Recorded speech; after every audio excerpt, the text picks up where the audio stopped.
पश्चिमी मीडिया ने दावा किया कि पुतिन के एक सांसद ने अमेरिकी सैन्य ठिकानों को तबाह करने की धमकी दे डाली। उन्होंने यह भी चेतावनी दी कि अगर अमेरिका ने यूक्रेन को मदद के तौर पर हथियार देना बंद नहीं किया तो यूरोप में मौजूद उसके मिलिट्री बेस को मिसाइल से निशाना बनाया जाएगा। और अगर ऐसा हुआ तो फिर रूस और अमेरिका के बीच जंग छिड़ जाएगी। असल में युद्ध के पहले दिन से अमेरिका यूक्रेन के साथ खड़ा है। वो यूक्रेन को न सिर्फ पैसा और हथियार दे रहा है बल्कि उसकी दूसरी जरूरतों को भी पूरा करने में जुटा है। महज 2 दिन पहले ही अमेरिका ने यह ऐलान किया था कि वो यूक्रेन को एक बेहद ताकतवर हथियार हाइमार्स यानी high mobility artillery rocket system देने जा रहा है, जो इस जंग में रूस के खिलाफ यूक्रेन का तुरुप का इक्का साबित होगा। दावा है कि यूक्रेन अमेरिका से मिले हाइमार्स रॉकेट सिस्टम से रूस की जमीन को भी निशाना बना सकता है। और अगर ऐसा हुआ तो ये जंग और भड़केगी, क्योंकि हाइमार्स एक ऐसा हथियार है जो एक साथ कई मिसाइलें दागने की ताकत रखता है। वो भी ऐसी मिसाइलें जो जीपीएस का इस्तेमाल करती हैं और सीधे अपने टारगेट पर कहर बनकर टूटती हैं।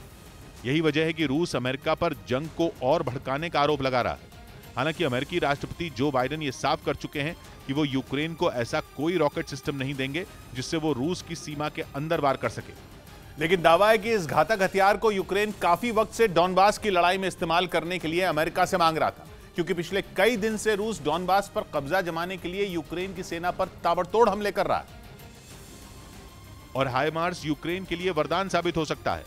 वैसे रूस और यूक्रेन दोनों अलग अलग मल्टीपल लॉन्च रॉकेट सिस्टम का इस्तेमाल कर रहे हैं, लेकिन हाइमार्स की बात अलग है, क्योंकि अब तक की जंग में यूक्रेन की तरफ से इस्तेमाल किए जा रहे रॉकेट सिस्टम के मुकाबले हाइमार्स की रेंज भी ज्यादा है और उसका निशाना भी औरों के मुकाबले ज्यादा सटीक है। अमेरिका का यह रॉकेट सिस्टम 80 किलोमीटर की दूरी पर बैठे दुश्मन के ठिकानों को उड़ा सकता है। इस हथियार के मिलने के बाद यूक्रेन की ताकत एकदम से बढ़ जाएगी, क्योंकि जंग के मैदान में रूस की सेना जहां तैनात है, यूक्रेन उससे कहीं आगे तक वार कर सकेगा। इसी वजह से रक्षा विशेषज्ञ डॉनबास की जंग में हाइमार्स को गेम चेंजर मान रहे हैं। और रूस को यह डर है कि अगर अमेरिका ने यूक्रेन को मिसाइल दागने वाला यह हथियार दे दिया तो उसकी जमीन पर हमला करना यूक्रेन के लिए बेहद आसान हो जाएगा। और इसी बात से रूस बिफरा हुआ है और लगातार अमेरिका पर यह आरोप लगा रहा है कि वो यूक्रेन को हथियार देकर आग में घी डालने का काम कर रहा है। इसी बात से चिढ़कर रूसी सांसद फ्रांस क्लिंसोविच ने एक टीवी शो के दौरान अमेरिका को हमले की धमकी दे दी। उन्होंने अमेरिका को चेतावनी देते हुए यह भी कहा कि अगर उसने यूक्रेन को हाइमार्स यानी high mobility artillery rocket system दिया तो यूरोप में मौजूद अमेरिकी सैन्य ठिकानों को लंबी दूरी तक मार करने वाली मिसाइलों से तबाह कर दिया जाएगा। अमेरिकानस्की बाज़ी पक्का ना टेरिटोरी यूरोप। अमेरिकी सैन्य ठिकानों पर हमले की धमकी देने के दौरान क्लिंसोविच ने कोरियाई युद्ध का भी जिक्र किया। उन्होंने दावा किया कि उस जंग में सोवियत संघ के पायलटों ने अमेरिका के कई विमानों को ढेर कर दिया था। हालांकि उस युद्ध में अमेरिका और सोवियत संघ ने आधिकारिक तौर पर हिस्सा नहीं लिया था, लेकिन दावा है कि दक्षिण कोरिया को अमेरिका और उत्तर कोरिया को चीन और रूस का समर्थन हासिल था और जंग में चीन और उत्तर कोरिया के विमानों में सोवियत संघ के पायलट मौजूद थे, जिन्होंने जंग के मैदान में अमेरिका के कई विमानों को धूल चटा दी थी। लेकिन यह पहली बार नहीं है जब रूस की तरफ से पश्चिमी देशों को हमले की धमकी दी गई। कुछ रोज पहले ही पुतिन के एक समर्थक ने नेटो देश ब्रिटेन को भी बर्बाद करने की धमकी दी थी और यह भी चेतावनी दी थी कि अगर ब्रिटेन ने यूक्रेन को मदद देनी बंद नहीं की तो उसे गंभीर परिणाम भुगतने होंगे। रूस में एक टीवी शो के दौरान पुतिन के समर्थक व्लादिमीर सोलोवियोव ने यह धमकी दी कि अगर ब्रिटेन ने पुतिन के खिलाफ प्रोपेगेंडा फैलाना बंद नहीं किया तो यूक्रेन की तरह उसे भी तबाह कर दिया जाएगा। उन्होंने आरोप लगाया था कि ब्रिटेन की विदेश मंत्री लिज ट्रस जिस तरह से पूरी दुनिया में पुतिन के खिलाफ घूम घूम कर अभियान चला रही हैं, वो उनके मुल्क की बर्बादी की वजह बन जाएंगी। मतलब ये कि आने वाले दिनों में रूस का अगला निशाना ब्रिटेन हो सकता है।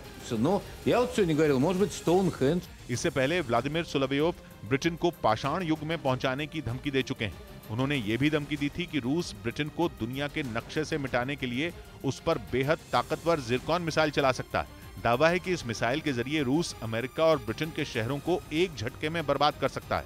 बताया गया कि रूस की जिरकॉन मिसाइल की रफ्तार 11,265 किलोमीटर प्रति घंटा के करीब है और इसकी इसी खासियत की वजह से दुनिया का कोई भी एयर डिफेंस सिस्टम उसके आगे फेल है। मतलब ये कि भनक लगने से पहले ही ये मिसाइल अपने दुश्मन का काम तमाम कर देगी। इस बीच खबर है कि रूस के एक पूर्व सैन्य अधिकारी ने एक बार फिर अमेरिका को परमाणु हमले की धमकी दे दी।